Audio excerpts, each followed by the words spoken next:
Assalamualaikum warahmatullahi wabarakatuh. Alhamdulillah wassalatu wassalamu ala Rasulillah. Amma ba'd.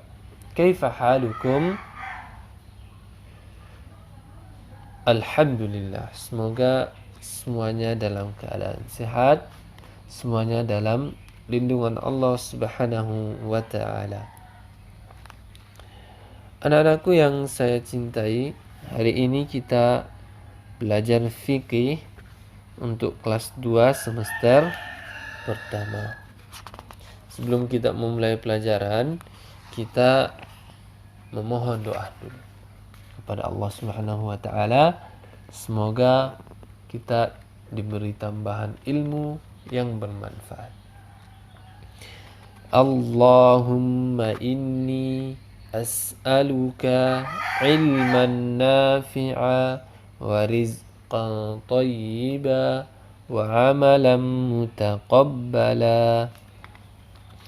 Ya, pelajaran hari ini tentang perbuatan yang disunnahkan dan dimakruhkan di dalam salat. Perbuatan yang sunnah dan makruh di dalam salat. Apa itu sunnah? Menurut syariat Islam, ada yang tahu? Nah, menurut syariat, sunnah adalah segala sesuatu yang bersumber dari Nabi Sallallahu Alaihi Wasallam, baik dalam bentuk ucapan atau qaul, dalam bentuk fi'il atau perbuatan, atau takrir, atau penetapan. Takrir yang bermakna penetapan.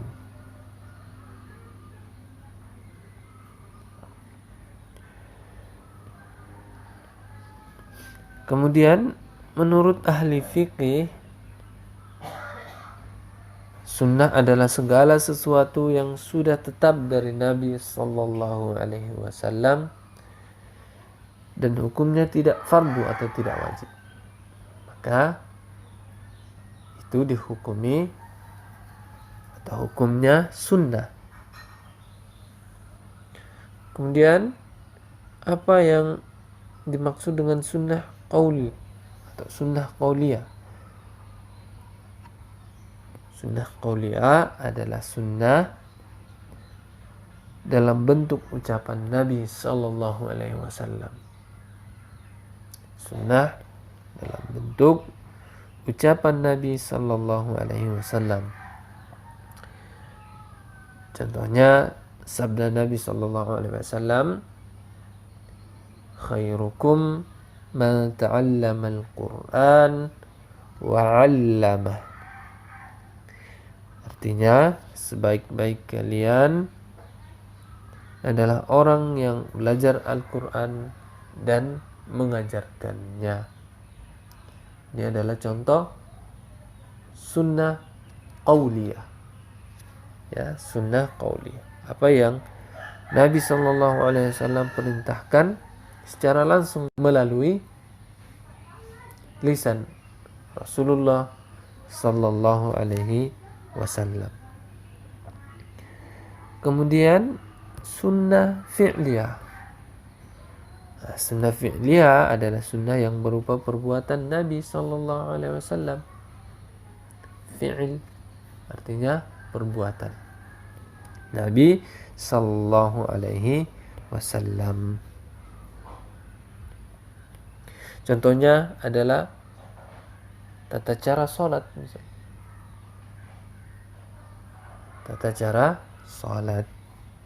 Nabi Sallallahu Alaihi Wasallam bersabda, "Sallu kama ra'aitumuni usolli." Salatlah kalian sebagaimana melihatku salat.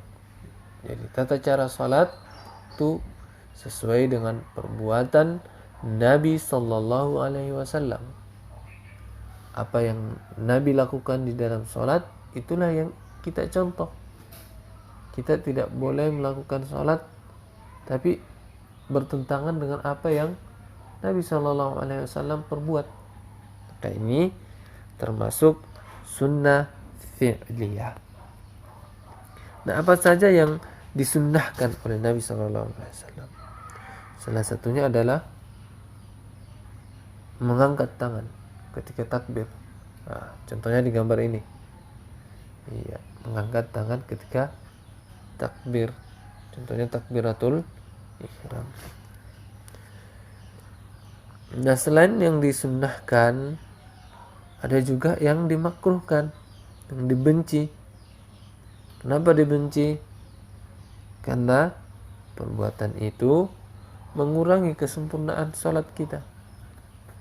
Mengurangi kesempurnaan sholat. Nah, contohnya, pertama, mengarahkan pandangan ke atas. Atau di gambar ini, dia melihat ke atas. Maka ini mengurangi kesempurnaan sholat. Ini dibenci di dalam sholat. Nah, apa yang disunnahkan? Yang disunnahkan adalah melihat ke tempat sujud. Melihat ke tempat sujud. Ini yang disunnahkan. Kemudian meletakkan tangan di pinggang. Seperti di gambar ini. Dia kayak orang sombong ya, meletakkan tangan di pinggang. Padahal kalau sholat kita menghadap Allah. Maka ini dimakruhkan di dalam sholat, dibenci, mengurangi kesempurnaan sholat. Apa yang disunnahkan? Yang disunnahkan adalah bersedekap. Bersedekap atau meletakkan tangan kanan di atas tangan kiri. Ini contohnya. Bersedekap. Kemudian yang selanjutnya adalah menoleh atau melirik. Menoleh, melihat kiri, melihat kanan. Tapi tidak diperlukan. Maka ini juga termasuk yang dimakruhkan. Misalnya lihat temannya yang di samping. Nah, ini enggak dibolehkan.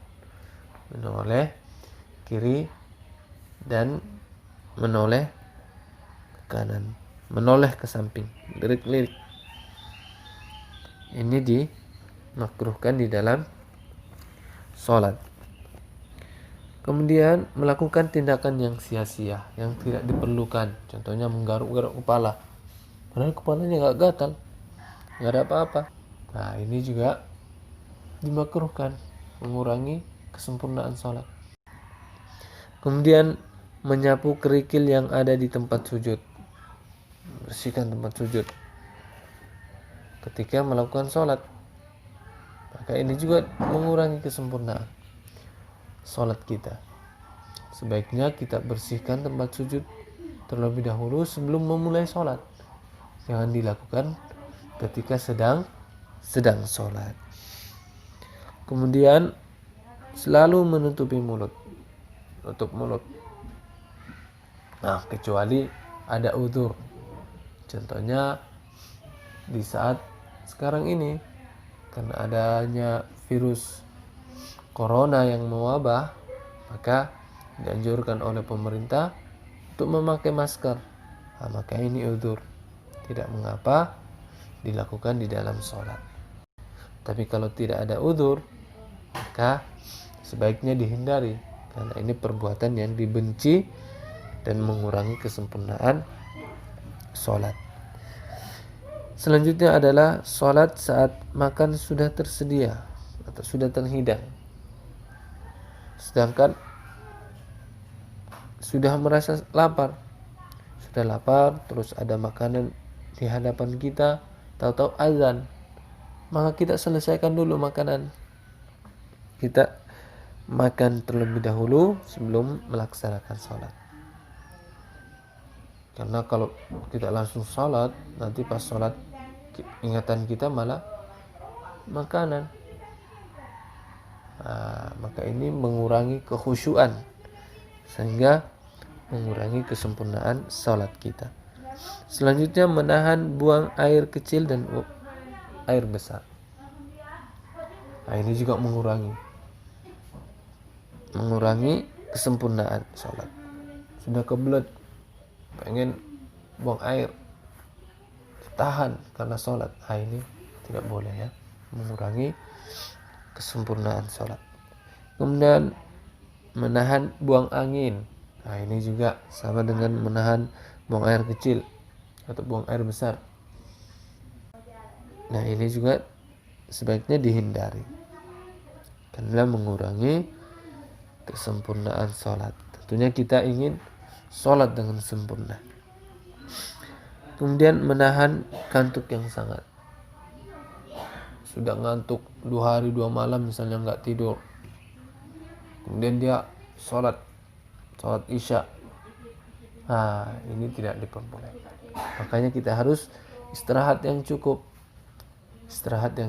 biar kita melakukan sholat dalam keadaan khusyuk tanpa kantuk. Nah, itu yang sebaiknya kita lakukan. Tentunya kesempurnaan sholat adalah hal yang kita harapkan. Kita sholat dengan betul-betul mencontoh sholat yang dilakukan oleh Nabi. Betul-betul kita melaksanakan sholat sebagaimana Nabi sholat. Nah, dengan begitu sholat kita sempurna, sholat kita diterima oleh Allah Subhanahu wa Ta'ala, sehingga kita diberi ganjaran pahala oleh Allah Subhanahu wa Ta'ala. Demikian materi kita hari ini. Sebelum kita akhiri pelajaran, kita terlebih dahulu membaca doa kafaratul majelis. Subhanakallahumma bihamdika asyhadu an la ilaha illa anta astaghfiruka wa atubu ilaik. Assalamualaikum warahmatullahi wabarakatuh.